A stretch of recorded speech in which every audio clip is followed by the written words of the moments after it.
actors for joining us from their homes to bring some entertainment to your homes. We'd also like to thank our friend, Your Friendly Neighborhood Shakespeare, for hosting this on his pages, and he will be rejoining us in next week's episode. If you would like more information about him and the amazing work he does, please check out ShakespeareApproves.com and his Patreon at patreon.com/Shakespeare. We are very much looking forward to his June production with the Social Distancing Players, A Midsummer Night's Dream, A Gay Old Time.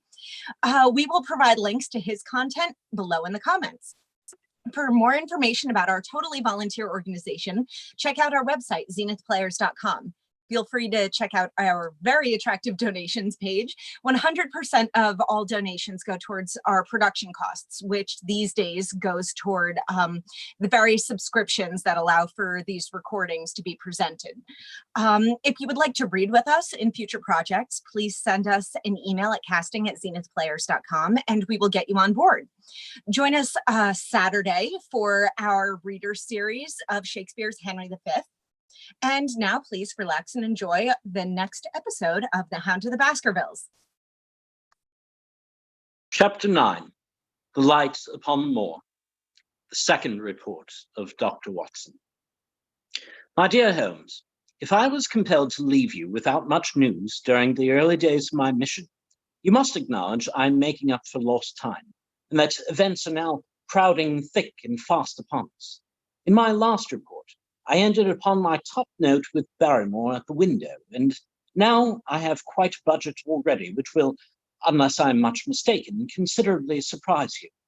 The things have taken a turn which I could not have anticipated.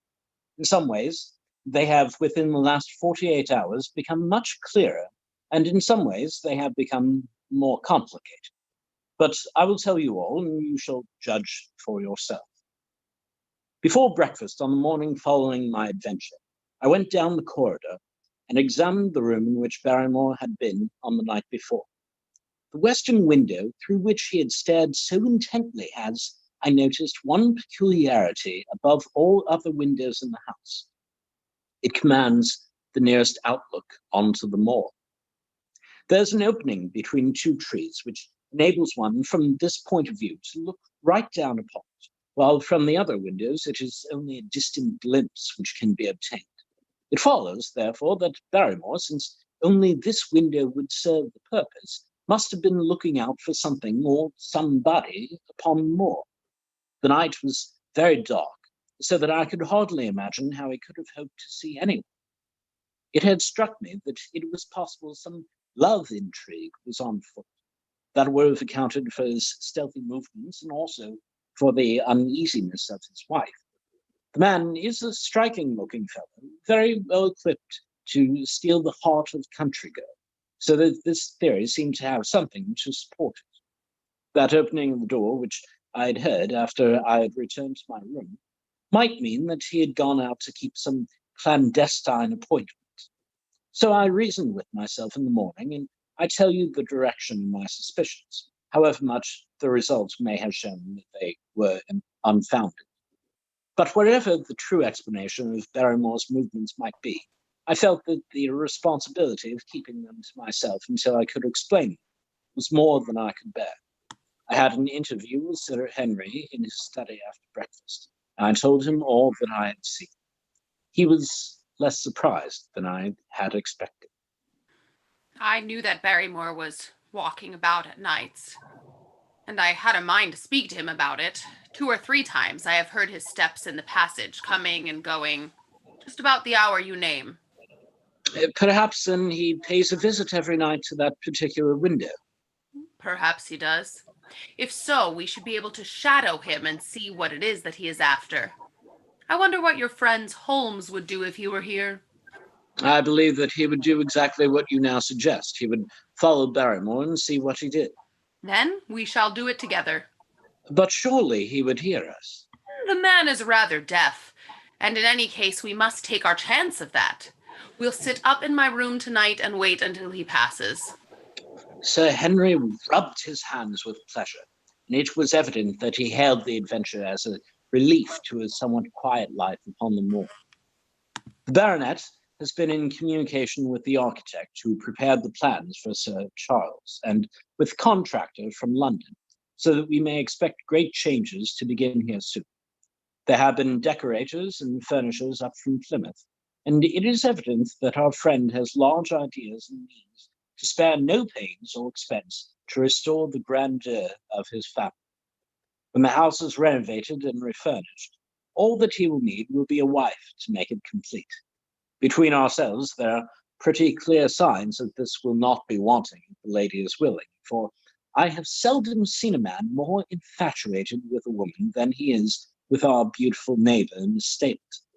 And yet the course of true love does not run quite as smoothly as one would under the circumstances expect.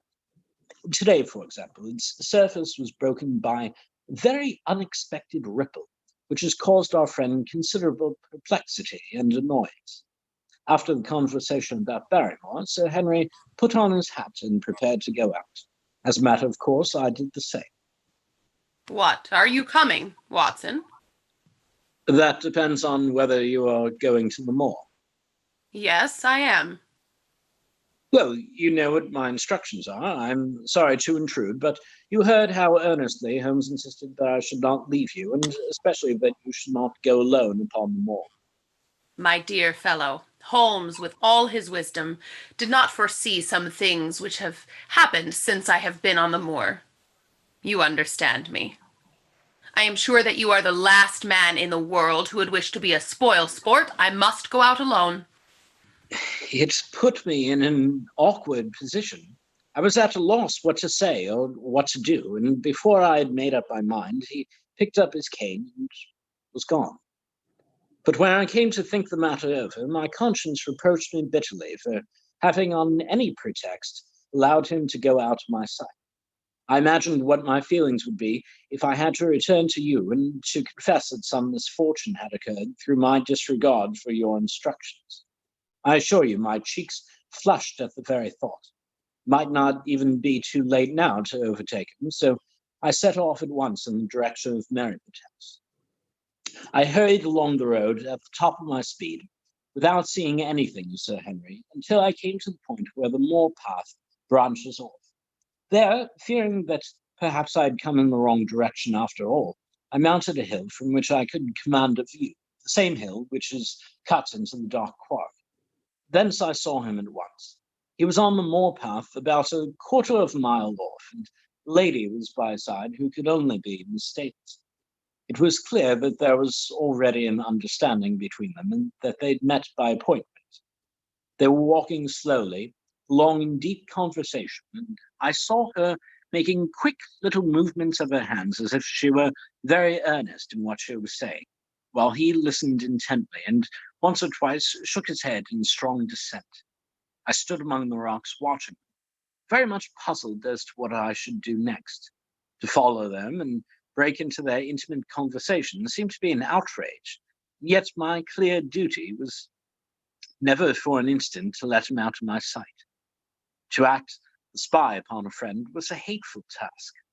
Still, I could see no better course than to observe him from the hill and to clear my conscience by confessing to him afterwards what I had done.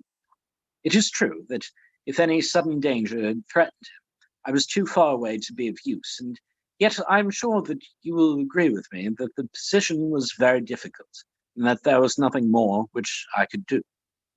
My friend Sir Henry and the lady had halted on the path and were standing deeply absorbed in their conversation, when I was suddenly aware that I was not the only witness of their interview. A wisp of green floating in the air caught my eye, and another glance showed me that it was carried on a stick by a man who was moving among the broken ground. It was Stapleton with his butterfly net. He was very much closer to the pair than I was, and he appeared to be moving in their direction. At this instant, Sir Henry suddenly drew Miss Stapleton to his side. His arm was round her, but it seemed to me that she was straining away from him with her face averted. He stooped his head to hers, and she raised one hand as if in protest. Next moment, I saw them spring apart and turn hurriedly round. Stapleton was the cause of the interruption. He was running wildly towards them, his absurd net dangling behind him. He gesticulated and almost danced with excitement in front of the lovers. What the scene meant, I could not imagine, but it seemed to me that Stapleton was abusing Sir Henry, who offered explanations which became more angry as the other refused to accept them. The lady stood by in haughty silence. Finally, Stapleton turned upon his heel and beckoned in a peremptory way to his sister, who, after an irresolute glance at Sir Henry, walked off by the side of her brother. The naturalist's angry gestures showed that the lady was included in his displeasure. The baronet stood for a moment, looking after them, and then he walked slowly back the way he had come, his head hanging, very picture of dejection. What all this meant, I could not imagine, but I was deeply ashamed to have witnessed so intimate a scene without my friend's knowledge. I ran down the hill, therefore, and met the baronet at the bottom. His face was flushed with anger, and his brows were wrinkled, like one who was at his wit's end what to do. Hello, Watson. Where have you dropped from? You don't mean to say that you came after me in spite of all? I explained everything to him, how I had found it impossible to remain behind, how I had followed him, and how I had witnessed all that had occurred. For an instant his eyes blazed at me, but my frankness disarmed his anger, and he broke at last into a rather rueful laugh. You would have thought that the middle of the prairie a fairly safe place for a man to be private, but by thunder, the whole countryside seems to have been out to see me do my wrong. And a mighty poor wooing at that. Where have you engaged a seat? I was on that hill. Quite in the back row, eh? But her brother was well up to the front. Did you see him come out on us? Yes, I did. Did he ever strike you as being crazy, this brother of hers? I can't say that he ever did. I dare say not. I always thought him sane enough until today. But you can take it from me that either he or I ought to be in a straitjacket. What's the matter with me, anyhow? You lived near me for some weeks, Watson. Tell me straight now. Is there anything that would prevent me from making a good husband to a woman that I loved? I should say not. He can't object to my worldly position, so it must be myself that he has this down on. What has he against me? I never hurt man or woman in my life that I know of, and yet he would not so much as let me touch the tips of her fingers. Did he say so? That and a deal more, I tell you, Watson. I've only known her these few weeks, but from the first, I just felt that she was made for me, and she, too. She was happy when she was with me, and that I'll swear. There's a light in her eyes that speaks louder than words. But he has never let us get together, and it was only today, for the first time, that I saw a chance of having a few words with her alone. She was glad to meet me, but when she did it was not love that she would talk about. And she wouldn't let me talk about it either. She could have stopped it. She kept coming back to it that this was a place of danger, and that she would never be happy until I had left it. I told her that since I had seen her, I was in no hurry to leave it, and that if she really wanted me to go, the only way to work it was for her to arrange to go with me. With that, I offered, in as many words, to marry her. But before she could answer, down came this brother of hers, running at us with a face on him like a madman. He was just white with rage, and those light eyes of his were blazing with fury. What was I doing with the lady? How dare I offer her attentions which were distasteful to her? Did I think that because I was a baronet I could do what I liked? If he had not been her brother, I should have known better how to answer him. As it was, I told him that my feelings towards his sister were such as I was not ashamed of, and that I hoped that she might honor me by becoming my wife. That seemed to make the matter no better, so then I lost my temper too. And I answered him rather more hotly than I should have, perhaps, considering that she was standing by. So it ended by going off with her, as you saw, and here am I, as badly puzzled a man as any in this country. Just tell me what it all means, Watson, and I'll owe you more than I ever can hope to pay. I tried one or two explanations, but indeed I was completely puzzled myself.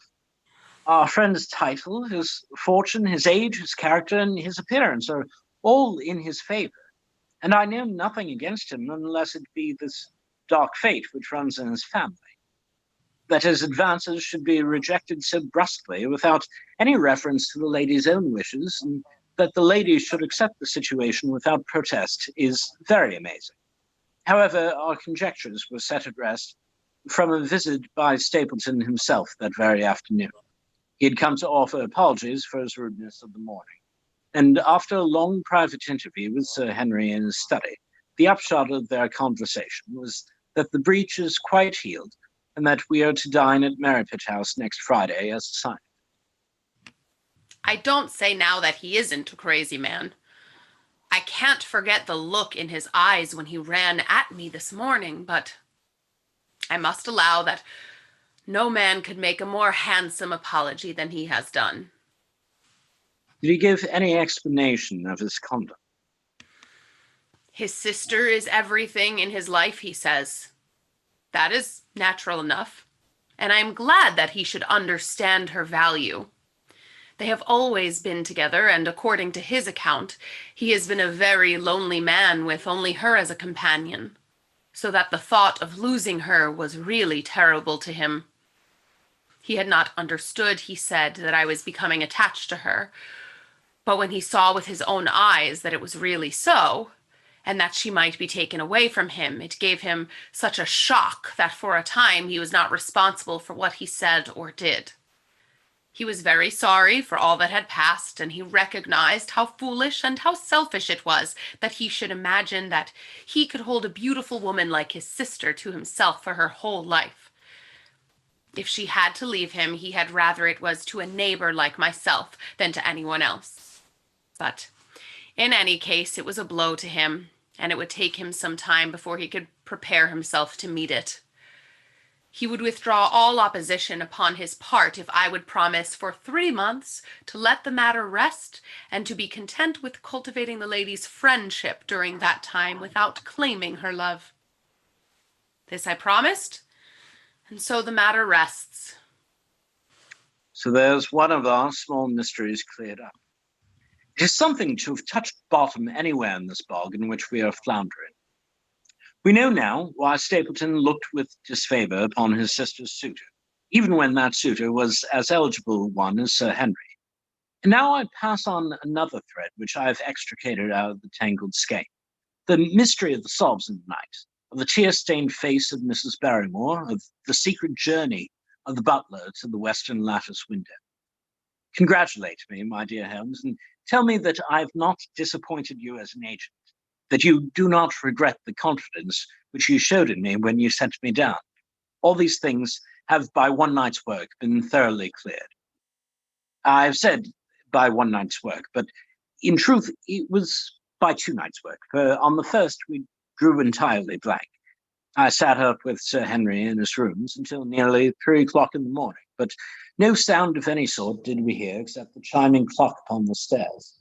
It was a most melancholy vigil, and ended by each of us falling asleep in our chairs. Fortunately, we were not discouraged, and we determined to try again. The next night, we lowered the lamp and sat smoking cigarettes without making the least sound. It was incredible how slowly the hours crawled by, and yet we were helped through it by the same sort of patient interest which the hunter must feel as he watches the trap into which he hopes the game may wander. 1 struck, and 2. We had almost for the second time given it up in despair when in an instant we both sat bolt upright in our chairs, with all our weary senses keenly on the alert once more. We had heard the creak of a step in the passage. Very stealthily we heard it pass along until it died away in the distance. Then the baronet gently opened his door, and we set out in pursuit. Already our man had gone round the gallery, and the corridor was all in darkness. Softly, we stole along until we had come into the other wing. We were just in time to catch a glimpse of the tall, black-bearded figure, his shoulders rounded as he tiptoed down the passage. Then he passed through the same door as before, and the light of the candle framed it in the darkness and shot one single yellow beam across the gloom of the corridor. We shuffled cautiously toward it, trying every plank before we dared to put our whole weight upon it.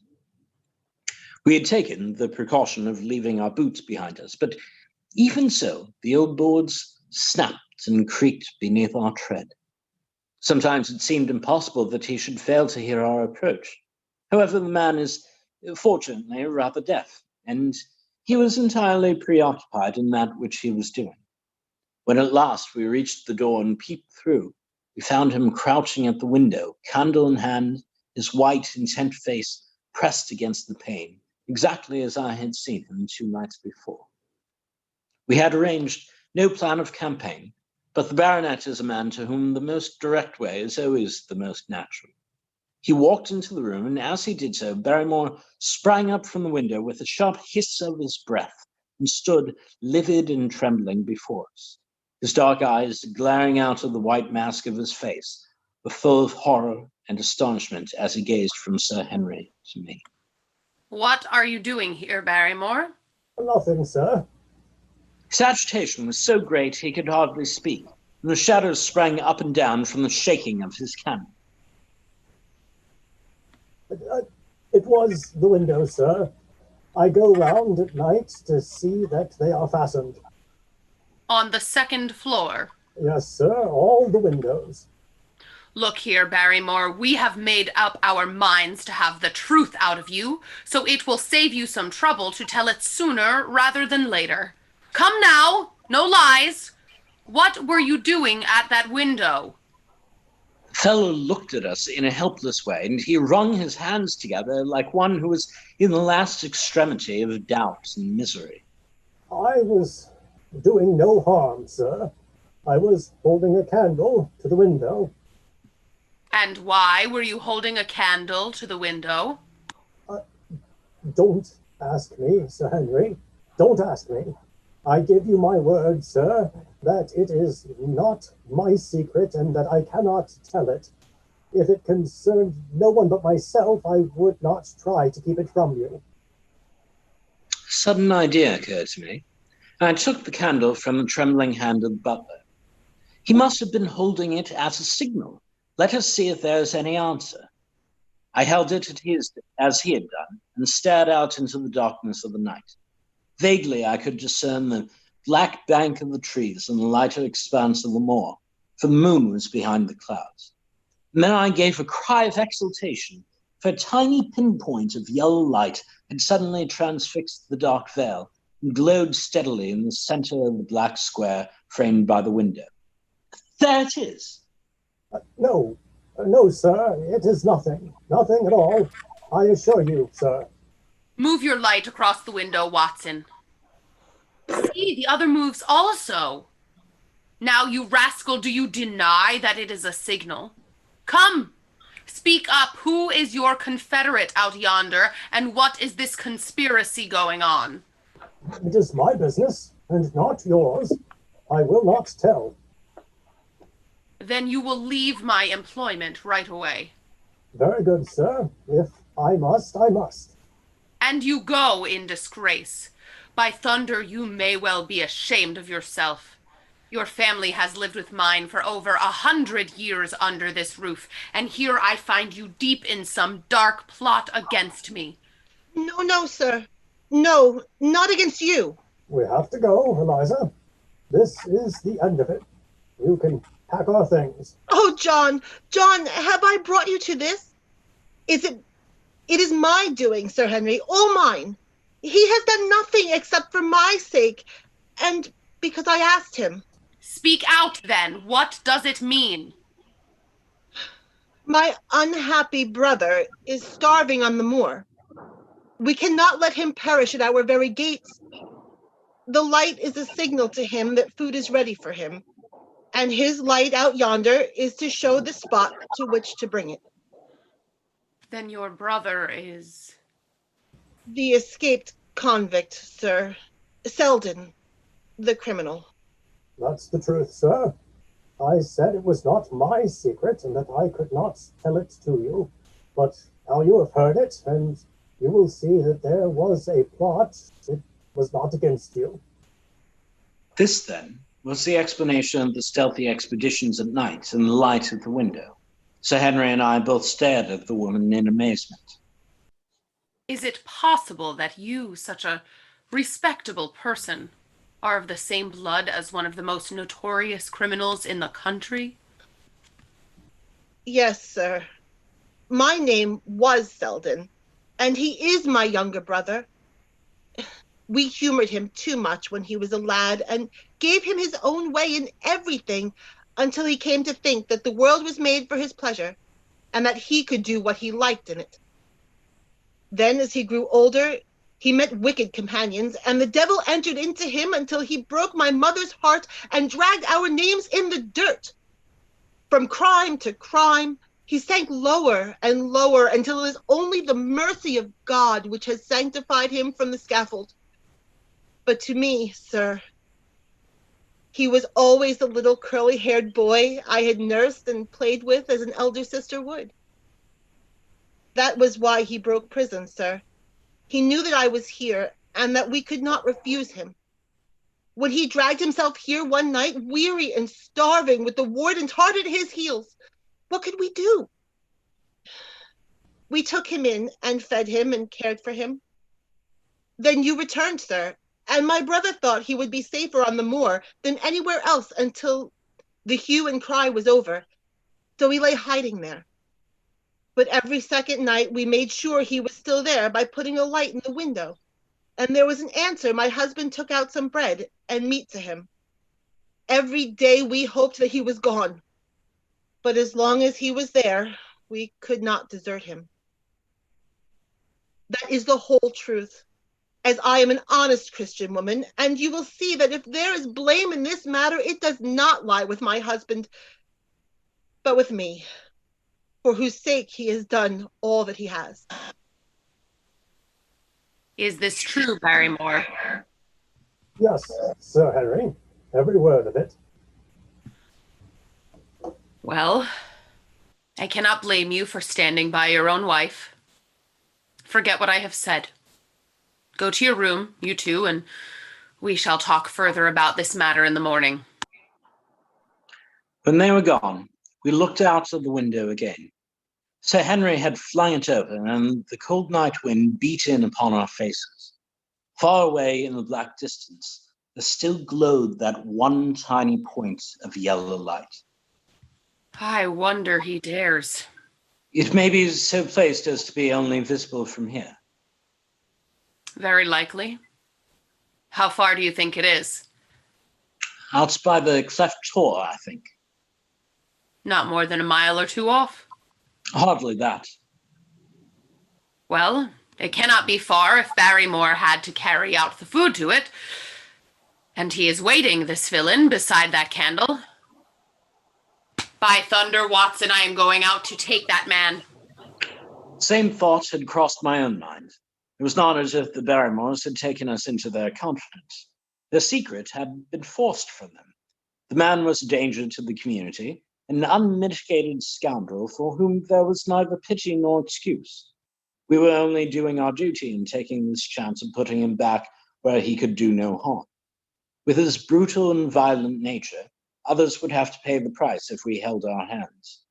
Any night, for example, our neighbors, the Stapletons, might be attacked by him, and may have been the thought of this which made Sir Henry so keen upon the adventure.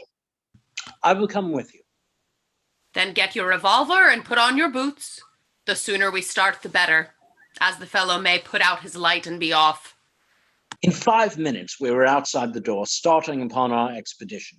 We hurried through the dark shrubbery amid the dull moaning of the autumn wind and the rustling of the falling leaves. The night air was heavy with the smell of damp and decay. Now and again the moon peeped out for an instant, but clouds were driving over the face of the sky, and just as we came out on the moor, thin rain began to fall. The light still burned steadily in front. Are you armed? I have a hunting crop. We must close in on him rapidly, for he is said to be a desperate fellow. We shall take him by surprise and have him at our mercy before he can resist. I say, Watson, what would Holmes say to this? How about that hour of darkness in which the power of evil is exalted?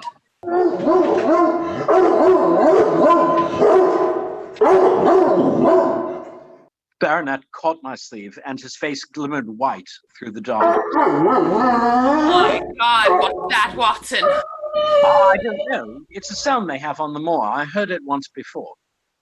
Watson, it was the cry of a hound. What do they call this sound? Who? The folk on the countryside. Oh, they're ignorant people. Why should you mind what they call it? Tell me, Watson, what do they say of it? They say it is the cry of the hound of the Baskervilles.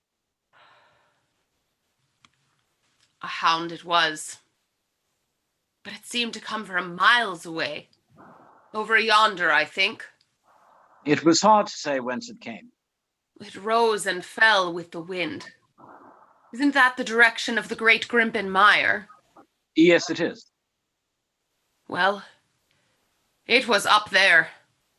Come now, Watson. Didn't you think yourself that it was the cry of a hound? I am not a child. You need not fear to speak the truth. Stapleton was with me when I heard it last. He said it might be the call of a strange bird. No. No, it was a hound. My God.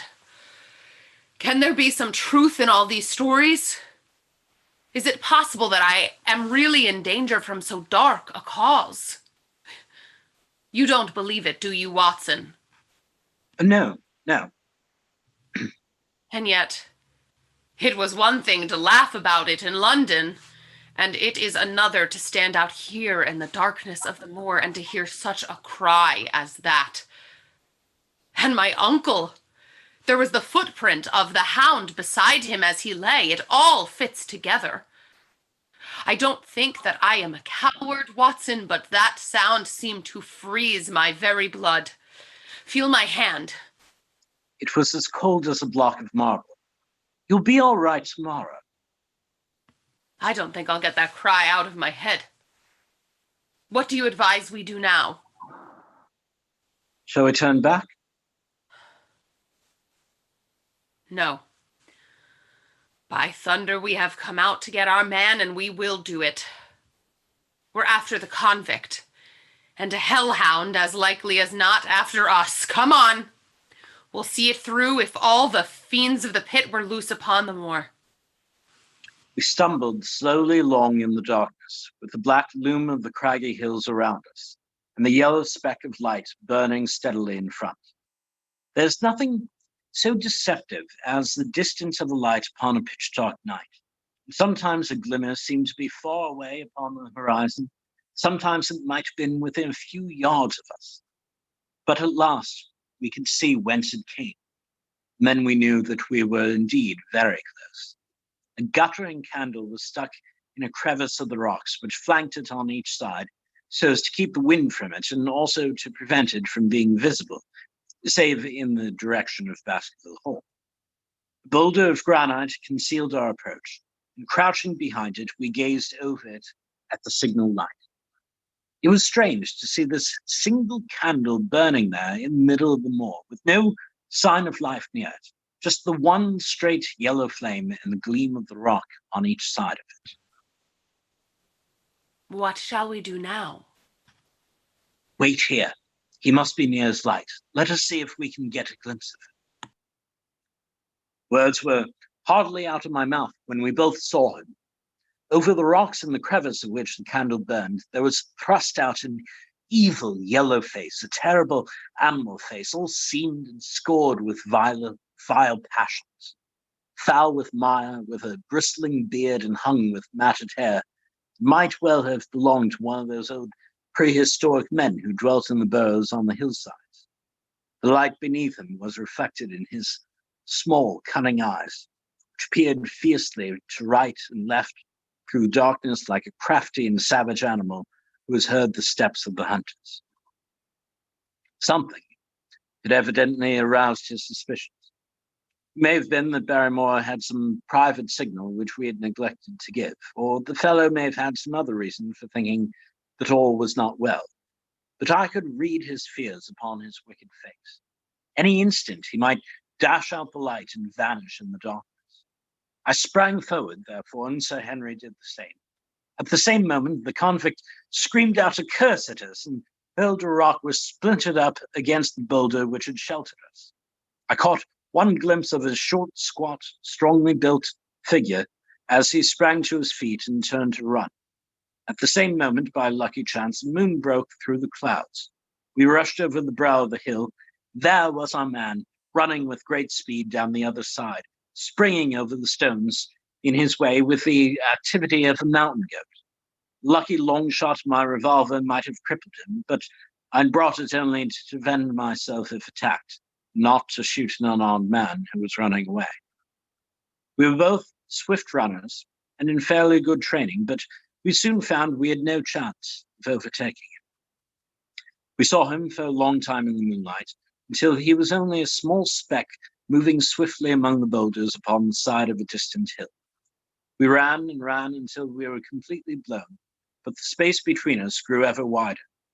Finally, we stopped and sat, panting on two rocks, while we watched him disappearing in the distance. It was at this moment that there occurred a most strange and unexpected thing. We had risen from our rocks and were turning to go home, having abandoned the hopeless chase. The moon was low upon the right, and the jagged pinnacle of granite Tor stood up against the lower curve of its silver disk. There, outlined as black as an ebony statue on that shining background, I saw the figure of a man upon the Tor. Do not think it was a delusion, Holmes. I assure you, I've never in my life seen anything more clearly. As far as I could judge, the figure was that of a tall, thin man. He stood with his legs a little separated, his arms folded, his head bowed, as if he were brooding over that enormous wilderness of peat and granite which lay before him. He may have been the very spirit of that terrible place. It was not the convict. And this man was far from the place where the latter had disappeared. Besides, he was a much taller man. With a cry of surprise, I pointed him out to the baronet, but in the instant during which I had turned to grasp his arm, the man was gone. There was a sharp pinnacle of granite still cutting the lower edge of the moon, but its peak bore no trace of that silent and motionless figure. I wished to go in that direction and to search the Tor, but it was some distance away. The baronet's nerves were still quivering from that cry, which recalled the dark story of his family, and he was not in the mood for fresh adventures. He had not seen this lonely man upon the Tor, and could not feel the thrill which his strange presence and his commanding attitude had given to me. A warder, no doubt. The moor has been thick with them since this fellow escaped. Well, perhaps this explanation may be the right one, but I should like to have some further proof of it. Today we mean to communicate to the Princetown people where they should look for their missing man, but it is hard lines that we have not actually had the triumph of bringing him back as our own prisoner. Such are the adventures of last night, and you must acknowledge, my dear Holmes, that I have done you very well in the manner of a report. Much of what I tell you is no doubt quite irrelevant, but still I feel it is best that I should let you have all the facts and leave you to select for yourself those which will be of much service to you in helping you to your conclusions. We are certainly making some progress. So far as the Barrymores go, we have found the motive of their actions, and that has cleared up the situation very much. But the moor with its mysteries and its strange inhabitants remains as inscrutable as ever. Perhaps in my next I may be able to throw some light upon this also. Best of all would be if you could come down to us. In any case, you will hear from me again in the course of the next few days. End of chapter 9. Chapter 10. Extract from the diary of Dr. Watson. October 16th. A dull and foggy day with a drizzle of rain. The house is banked in with rolling clouds, which rise now and then to show the dreary curves of the moor, with thin silver veins upon the sides of the hills, and the distant boulders gleaming where the light strikes upon their wet faces. It is melancholy outside and in. Sir Henry is in a foul reaction after the excitements of the night. I am conscious myself of a weight at my heart and a feeling of impending danger, ever-present danger, which is more terrible because I am unable to define it. And have I not cause for such feeling? Consider the long sequence of incidents which have all pointed to some sinister influence at work around us. There's the death of the last occupant of the hall, fulfilling so exactly the conditions of the family legend. And there are the repeated reports from peasants of the appearance of a strange creature upon the moor. Twice I have with my own ears heard the sound which resembled the distant baying of a hound. It is incredible, impossible, that it should really be outside the ordinary laws of nature. A spectral hound which leaves material footmarks and fills the air with its howling is surely not to be thought of. Stapleton may fall in with such a superstition, and Mortimer also, but if I've one quality upon earth, it is common sense. Nothing will persuade me to believe in such a thing. To do so would be to descend to the level of these poor peasants, who are not content with a mere fiend dog, but must needs describe him with hellfire shooting from his mouth and eyes. Holmes would not listen to such fancies, and I am his agent. But facts are facts, and I have twice heard this crying upon the moor. Suppose that there were really some huge hound loose upon it. That would go far to explain everything. But where could such a hound lie concealed? Where did it get its food? Where did it come from? How was it that no one saw it by day?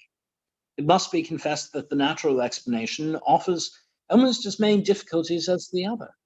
And always, apart from the hound, there's the fact of human agency in London. The man in the cab, and the letter which warned Sir Henry against them all. This, at least, was real, but it might have been the work of a protecting friend as easily as that of an enemy. Where's that friend or enemy now? Has he remained in London, or has he followed us down here? Could he? Could he be the stranger whom I saw upon the tor? It is true, I've only had the one glance at him, and yet there are some things to which I'm ready to swear. He is no one whom I have seen down here, and I've now met all the neighbours. The figure was far taller than that of Stapleton, far thinner than that of Franklin's. Barrymore it might possibly have been, but we had left him behind us, and I'm certain he could not have followed us. The stranger, then, is still dogging us, just as the stranger dogged us in London. We have never shaken him off. If I could lay my hands upon the man, then at last we might find ourselves at the end of all our difficulties. To this one purpose, I must now devote all my energies. My first impulse was to tell Sir Henry all my plans. My second and wisest one is to play my own game and speak as little as possible to anyone. He is silent and distrait. His nerves have been strangely shaken by that sound upon the moor. I will say nothing to add to his anxieties, but I will take my own steps to attain my own end. We had a small scene this morning after breakfast. Barrymore asked leave to speak with Sir Henry, and they were closeted in his study some little time. Sitting in the billiard room, I more than once heard the sound of voices raised, and I had a pretty good idea what the point was which was under discussion. After a time, the baronet opened his door and called for me. Barrymore considers that he has a grievance. He thinks that it was unfair on our part to hunt his brother-in-law down when he, of his own free will, had told us the secret. I may have spoken too warmly, sir, and if I have, I am sure that I beg your pardon. At the same time, I was very much surprised when I heard you two gentlemen come back this morning and learned that you had been chasing Selden. The poor fellow has enough to fight against without my putting more upon his back. If you had told us of your own free will, it would have been a different thing.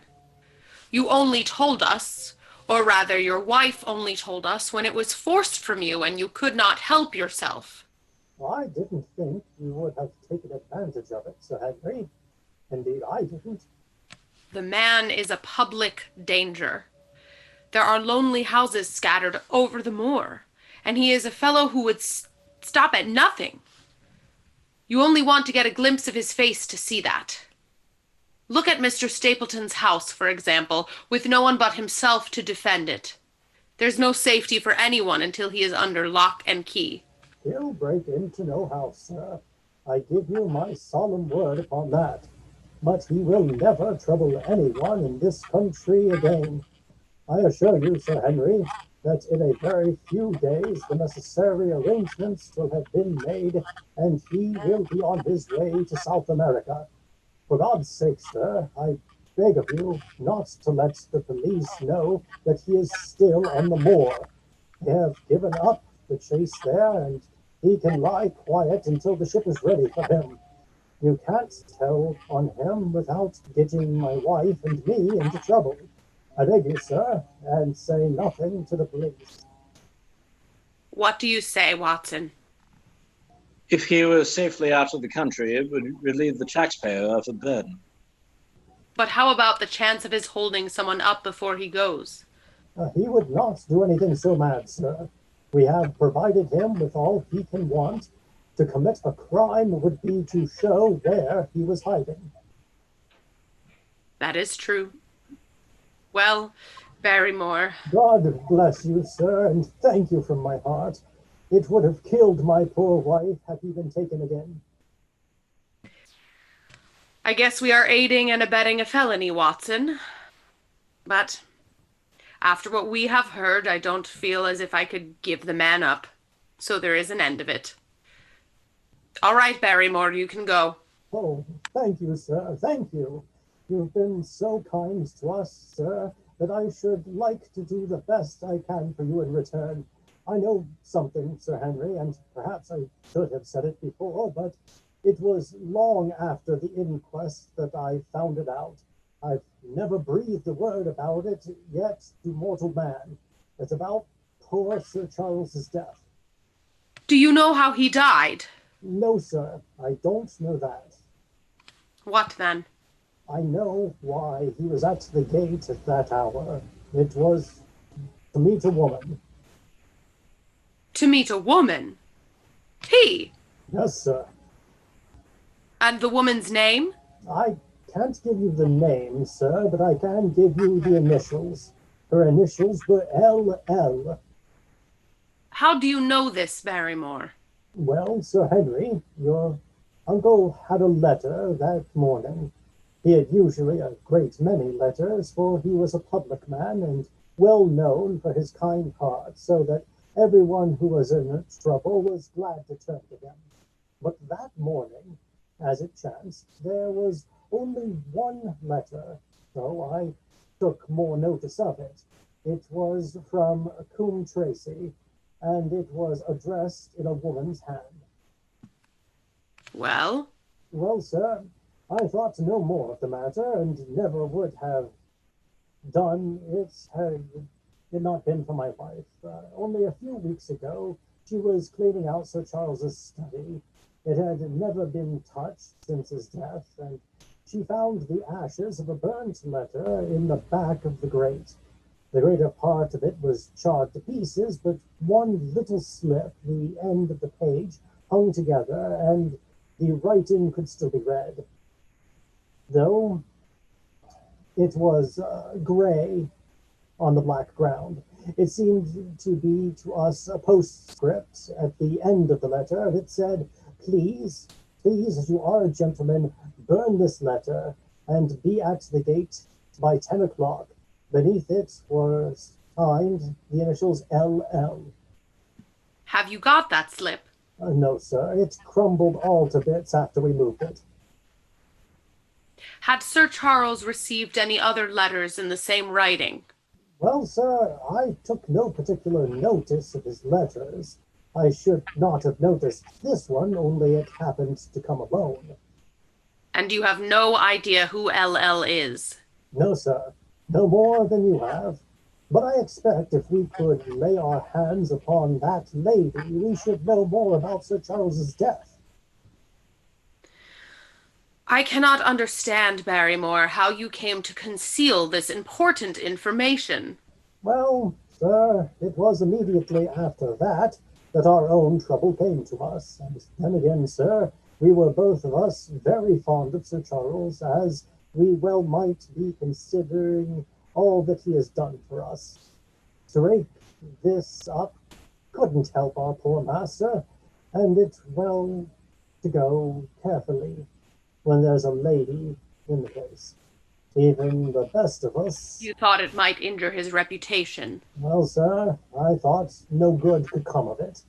But now you have been kind to us, and I feel as if it would be treating you unfairly not to tell you all that I know about the matter. Very good, Barrymore. You can go.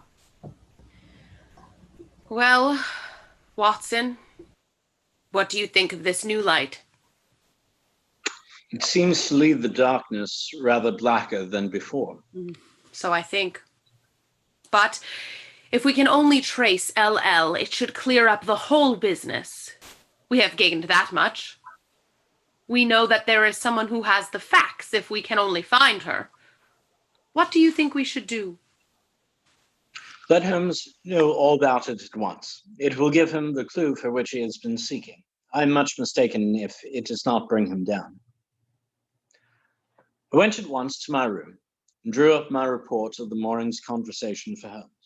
It was evident to me that he had been very busy of late, for the notes which I had from Baker Street were few and short, with no comment upon the information which I had supplied, and hardly any reference to my mission. No doubt his blackmailing case is absorbing all his faculties. Yet this new factor must surely arrest his attention and renew his interest. I wish that he were here. October 17th. All day today the rain poured down, rustling on the ivy and dripping from the eaves. I thought of the convict out upon the bleak, cold, shelterless moor. Poor devil. Whatever his crimes, he has suffered something to atone for them.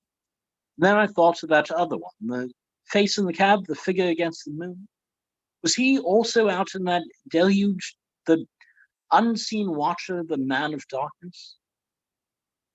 In the evening, I put on my waterproof, and I walked far upon the sodden moor, full of dark imaginings, the rain beating upon my face and the wind whistling about my ears. God help those who wander in the great mire now, for even the firm uplands are becoming a morass. I found the black tor upon which I had seen the solitary watcher. From its craggy summit, I looked out myself across the melancholy downs. Rain squalls drifted across their rusted face, and their heavy slate-colored clouds hung low over the landscape, trailing in gray wreaths down the sides of the fantastic hills. In the distant hollow on the left, half hidden by the mist, two thin towers of Baskerville Hall rose above the trees.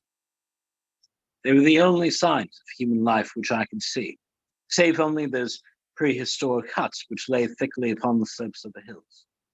Nowhere was there any trace of that lonely man whom I had seen on the same spot 2 nights before.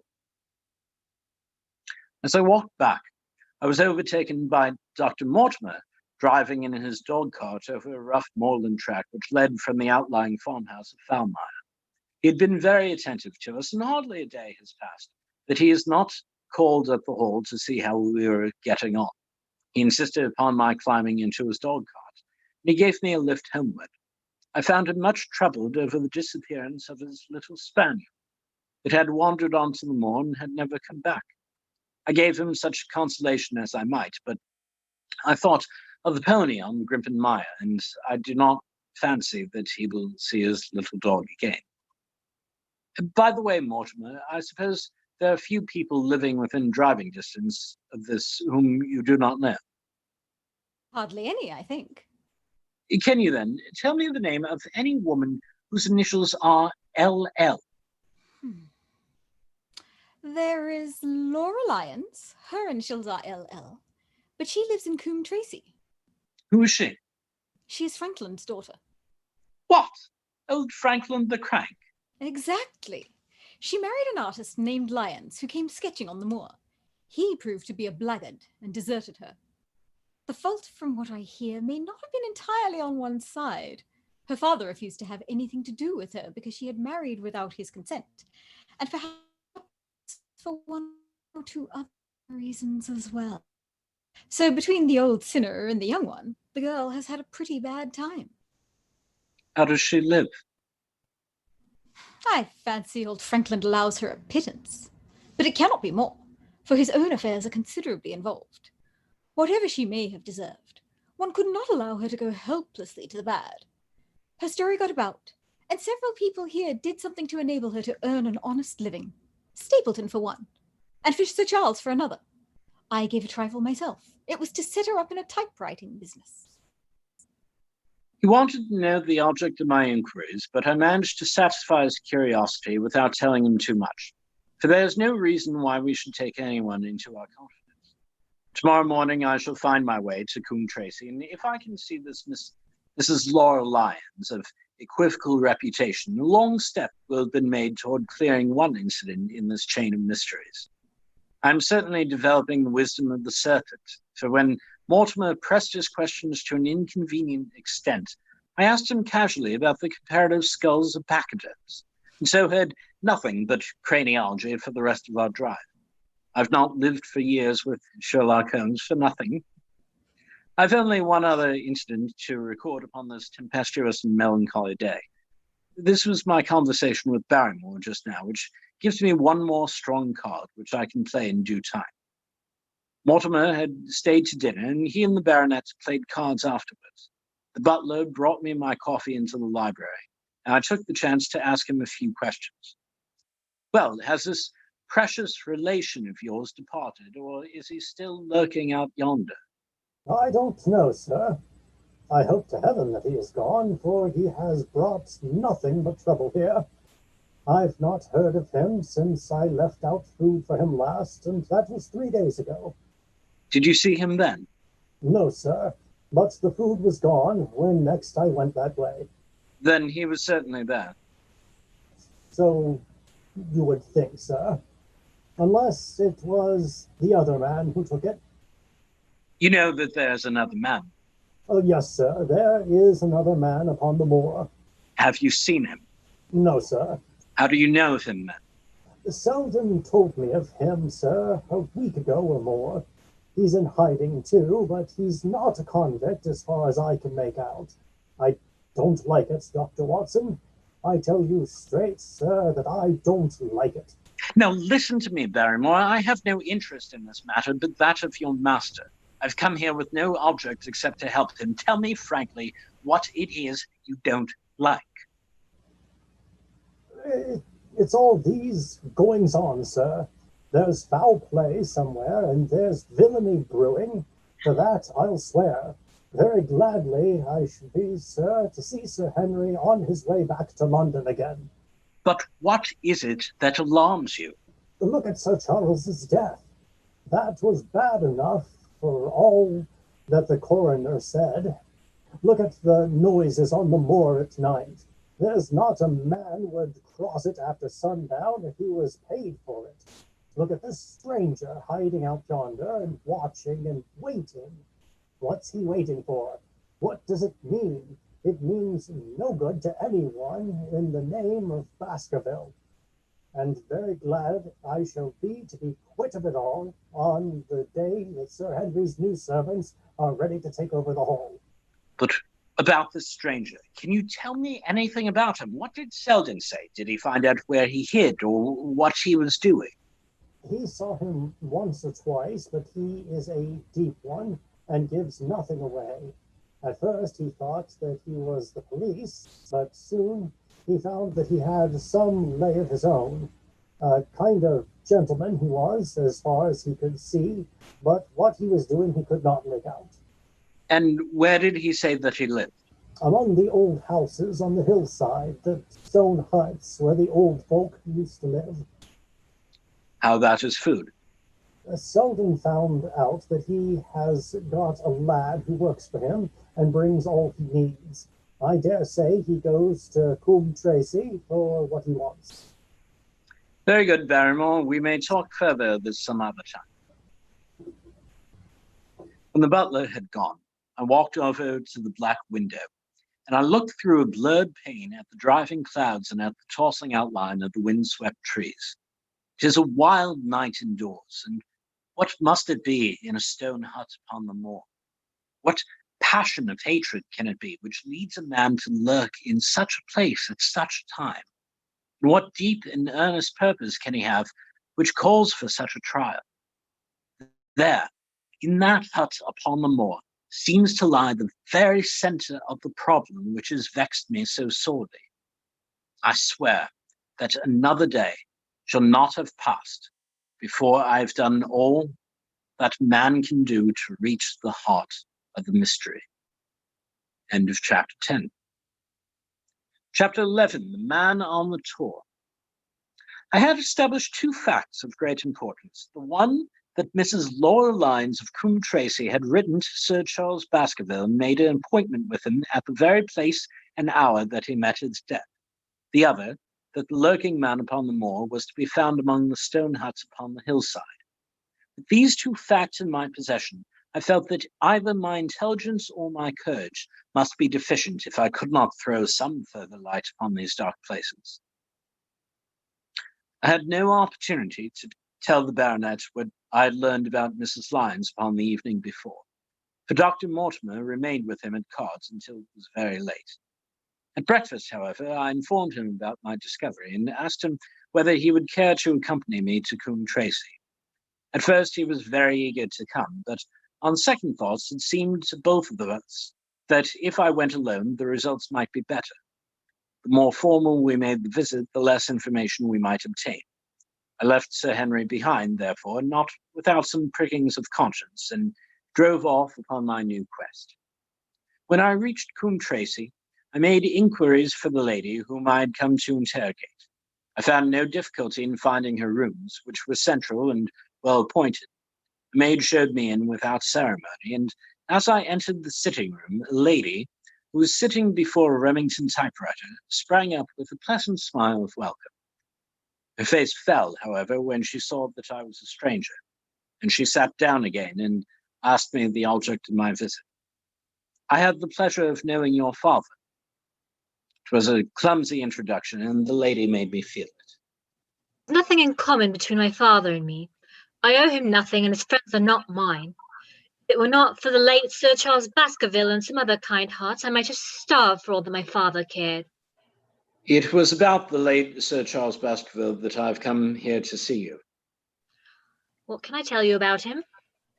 You knew him, did you not? I have already said that I owe a great deal to his kindness. If I am able to support myself, it is largely due to the interest which he took in my unhappy situation. Did you correspond with him? What is the object of these questions? The object is to avoid a public scandal. It is better that I should ask them here than that the matter should pass outside our control. Well, I'll answer. What are your questions? Did you correspond with Sir Charles? I certainly wrote to him once or twice to acknowledge his delicacy and generosity. Have you the dates of those letters? No. Have you ever met him? Yes, once or twice, when he came into Coombe Tracy. He was a very retiring man, and he preferred to do good by stealth.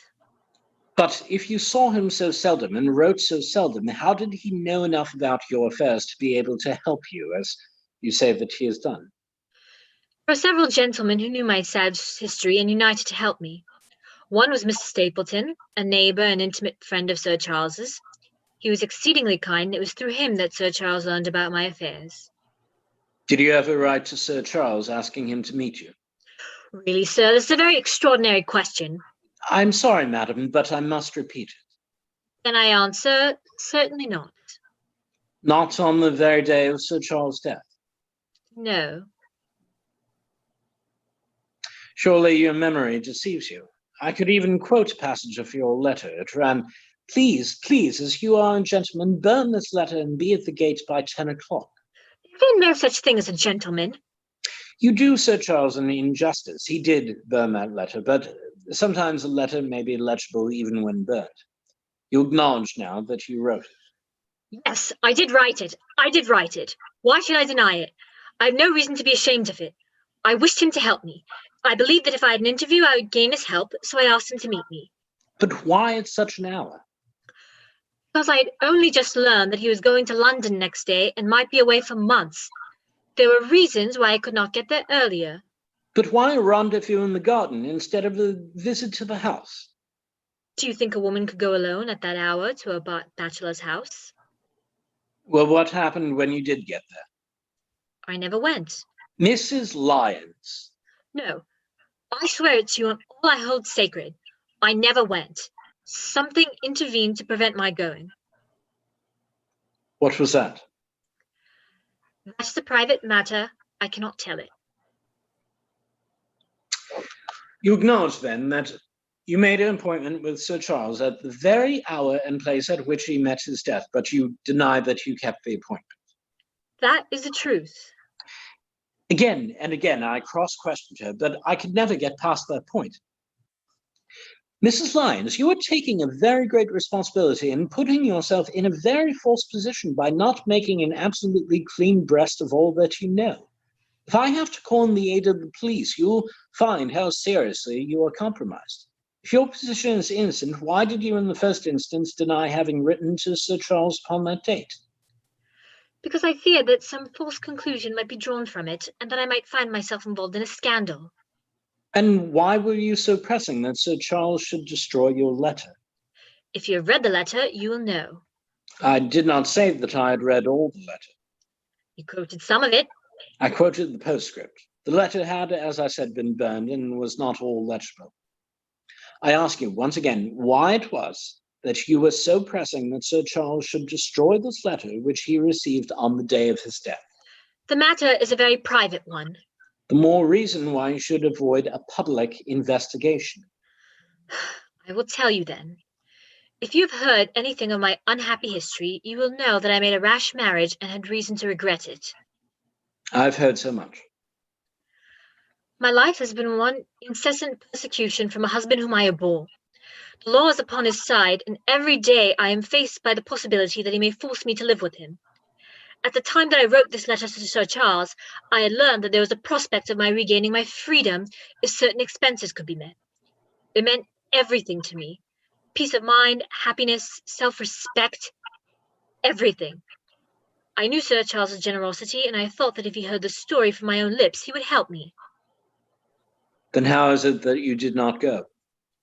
Because I received help in the interval from another source.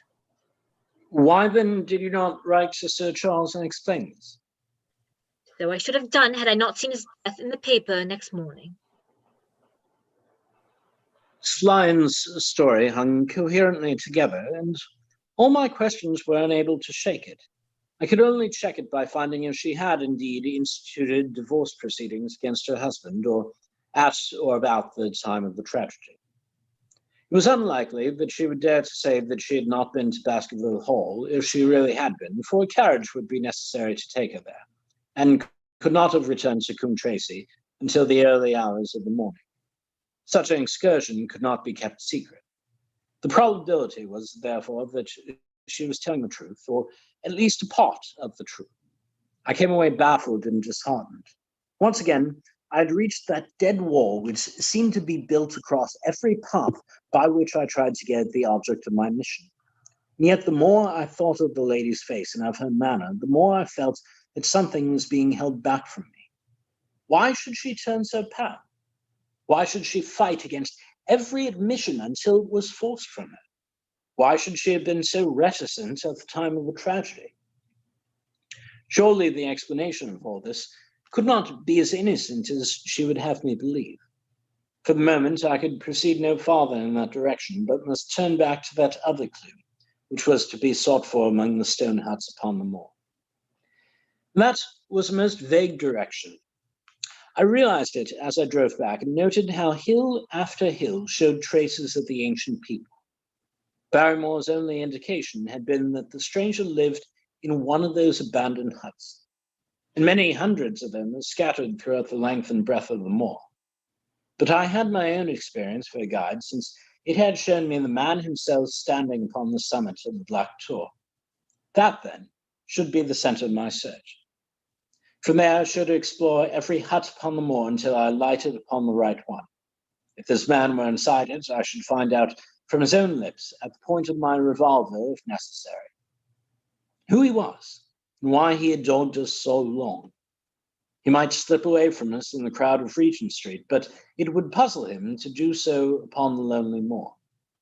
On the other hand, if I should find the hut and its tenant should not be within it if I remain there, however long the vigil, until he returned.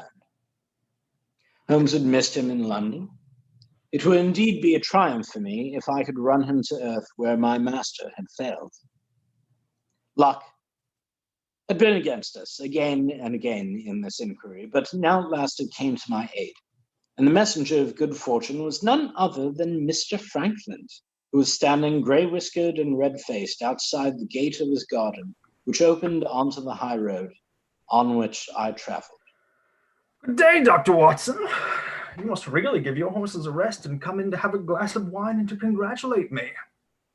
My feelings toward him were very far from being friendly after what I've heard of the treatment of his daughter, but I was anxious to send Perkins and the wagon home, and the opportunity was a good one.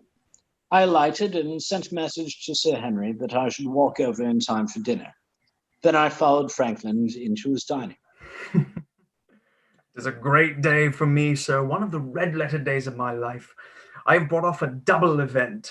I mean to teach them in these parts that law is law, and there is a man here who does not fear to invoke it. I have established a right-of-way through the center of Old Middleton's Park, slap across it, sir, within 100 yards of his own front door. What do you think of that? We'll teach these magnates that they cannot ride roughshod over the rights of the commoners, confound them. And I've closed the wood where the Fernworthy folk used to picnic. These infernal people seem to think that there are no rights of property and that they can swarm where they like with their papers and their bottles. Both cases decided, Dr. Watson, and both in my favor. I haven't had such a day since I had Sir John Morland for trespass because he shot in his own warren. How on earth did you do that? Oh, look it up in the books, sir. It will repay reading Franklin v. Morland, Court of Queen's Bench. It cost me £200, but I got my verdict. Did it do you any good? Oh, none, sir. None. I'm proud to say that I had no interest in the matter. I act entirely from a sense of public duty. I have no doubt, for example, that the Fernworthy people will burn me in effigy tonight. I told the police last time they did it, they should stop these disgraceful exhibitions. The county constabulary is a scandalous state, sir, and it's afforded me the protection to which I am entitled. The case of Franklin v. Regina will bring the matter before the attention of the public. I told them they would have occasion to regret their treatment of me, and already my words have come true. How so? Because I could tell them what they're dying to know, but nothing would induce me to help the rascals in any way. Some poaching case, no doubt. My boy, a very much more important matter than that. What about the convict on the moor? You don't mean that you know where he is? I may not know exactly where he is, but I am quite sure that I could help the police to lay their hands on him. Has it never struck you that the way to catch that man was to find out where he got his food and so trace it to him? No doubt, but how do you know that he is anywhere upon the moor? Oh, I know it because I've seen it with my own eyes, the messenger who takes him his food. My heart sank for Barrymore. It was a serious thing to be in the power of this spiteful old busybody, but his next remark took a weight from my mind. You'll be surprised to hear that his food is taken to him by a child. I see him every day through my telescope on the roof. He passes along the same path at the same hour, and to whom should he be going except to the convict? He was luck indeed, and yet I suppressed all appearance of interest. A child! Barrymore had said that our unknown was supplied by a boy. It was on his track and not upon the convicts that Frankland had stumbled. If I could get his knowledge, it might save me a long and weary hunt. But incredulity and indifference were evidently my strongest cards. I should say that it was much more likely that it had been the son of one of the moorland shepherds taking out his father's dinner. The least appearance of opposition struck fire out of the old autocrat. His eyes looked malignantly at me, and his grey whiskers bristled like those of an angry cat. He pointed out over the wide-stretching moor. Indeed, sir. Do you see that black tor over yonder? Well, do you see the low hill beyond with the thorn bush upon it? It is the stoniest part of the whole moor. Is that a place where a shepherd would be likely to take his station? Your suggestion, sir, is a most absurd one. I meekly answered that I'd spoken without knowing all the facts. My submission pleased him and led him to further confidence. Oh, you may be sure, sir, that I have very good grounds before I come to an opinion. I've seen the boy again and again with his bundle every day, sometime twice a day. I've been able... But wait a moment, Dr. Watson, do my eyes deceive me, or is there at present moment something moving upon that hillside? It was several miles off, but I could distinctly see a small dark dot against the dull green and grey. Franklin rushed upstairs. Oh, come, sir. Come, you'll see with your own eyes and judge for yourself. The telescope, a formidable instrument mounted upon a tripod, stood upon the flat leads of the house. Franklin clapped his eye to it and gave a cry of satisfaction. Quick, Dr. Watson, quick, before he passes over the hill. There he was, sure enough, a small urchin with a little bundle upon his shoulder, toiling slowly upon the hill. When he reached the crest, I saw the ragged, uncouth figure outlined for an instant against the cold blue sky. He looked round him with a furtive and stealthy air, as one who dreads pursuit. Then he vanished over the hill. Well, am I right? Certainly there is a boy who seems to have some secret errand. And what the errand is, even a country constable could guess. But not one word shall they have from me. And I bind you to secrecy also, Dr. Watson. Not a word, you understand? Just as you wish. They have treated me shamefully, shamefully. When the facts come out in Franklin v. Regina, I venture to think what a thrill of indignation will run through the country. Nothing would induce me to help the police in any way. For all they cared, it might have been me instead of my effigy, which these rascals burned at the stake. Surely you're not going. You'll help me to empty the decanter in honor of this great occasion. But I resisted all his solicitations and succeeded in dissuading him from his announced intention of walking home with me. I kept the road as long as his eye was on me. And then I struck off across a moor and made for the stony hill over which the boy had disappeared. Everything was working in my favor, and I swore that it should not be through lack of energy and perseverance that I should miss the chance which fortune had thrown in my way. The sun was already sinking when I reached the summit of the hill. The long slopes beneath me were all golden green on one side and grey shadow on the other. A haze lay low upon the farthest skyline, out of which jutted the fantastic shapes of Belvedere and Vixen Tor. Over the wide expanse there was no sound, no movement. One great grey bird soared aloft in blue heaven. He and I seemed to be the only living things between the huge arch of the sky and the desert beneath it. The barren scene, the sense of loneliness, the mystery and urgency of my task all struck a chill into my heart. The boy was nowhere to be seen. But down beneath me, in a cleft of the hills, there was a circle of the old stone huts. In the middle of them, there was one which retained sufficient roof to act as a screen against the weather. My heart leapt within me as I saw it. This must be the burrow where the stranger lurked. At last, my foot was on the threshold of his hiding place. His secret was within my grasp. As I approached the hut, walking as warily as Stapleton would do when, with poised net, he drew near the settled butterfly, I satisfied myself that the place had indeed been used as a habitation. The vague pathway among the boulders led to the dilapidated opening which served as a door. All was silent within. The unknown might be lurking there, or he might be prowling on the moor. My nerves tingled with the sense of adventure. Throwing aside my cigarette, I closed my hand upon the butt of my revolver, and walking swiftly up to the door, I looked in. The place was empty. But there were ample signs that I had not come upon a false scent. This was certainly where the man lived. Some blankets rolled in and waterproof lay upon that very stone slab upon which Neolithic man had once slumbered. The ashes of the fire were heaped in a rude grate. Beside it lay some cooking utensils and a bucket half full of water. A litter of empty tins showed that the place had been occupied for some time. I saw, as my eyes became accustomed to the checkered light, a pannikin and a half-full bottle of spirits standing in the corner. In the middle of the hut, flat stone served the purpose of a table, and upon this stood a small cloth bundle, the same, no doubt, which I had seen throughout the telescope upon the shoulder of the boy. It contained a loaf of bread, a tin tongue, and 2 tins of preserved peaches. As I set it down again after having examined it, my heart leapt to see that beneath it there lay a sheet of paper with writing upon it. I raised it, and this was what I read, roughly scrawled in pencil. Dr. Watson has gone to Coombe Tracy. For a minute, I stood there with the paper in my hands, thinking out the meaning of this curt message. It was I, then, and not Sir Henry, who was being dogged by this secret man. He had not followed me himself, but he had set an agent, the boy perhaps, upon my track, and this was his report.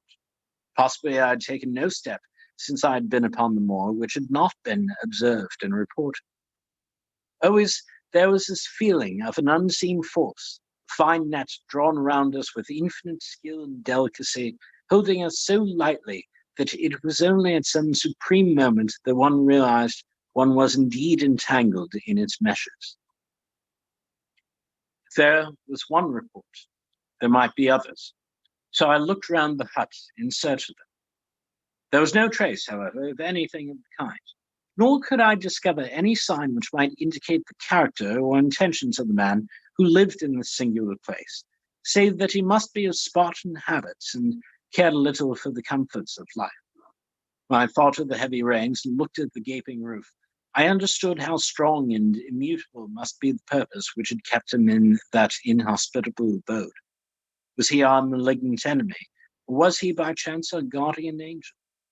I swore that I would not leave the hut until I knew.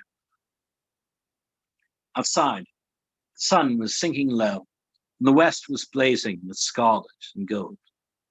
Its reflection was shot back in ruddy patches by the distant pools which lay amid the great Grimpen mire.